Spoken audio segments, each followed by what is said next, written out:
Finálna podoba snehovej radlice Zetoru 4011, skonštruovaná doma v garáži a opevnená na prednú časť traktora.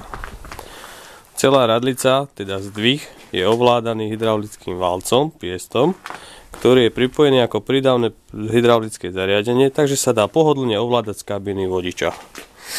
Natáčanie radlice je skonštruované pomocou jednoduchého pántu, tak aby sa dala natáčať buď do jednej alebo do druhej strany, alebo zafixovať kolmo. Táto fixácia je umožnená pomocou spernej tyči skonštruovanej z dvoch guľových čepov a dvoch jednoduchých trubiek, ktoré do seba zapadajú. Celé zariadenie je uchyptené pomocou oceľovej platní hrúbky 1 cm, ktorá je našroubovaná na telese prednej nápravy. Aby nedochádzalo k preťaženiu tohto telesa, sú ešte pomocné sperné tyče, ktoré sú vedené popod traktor a zapreté v zadnej časti, teda v zadnom moste.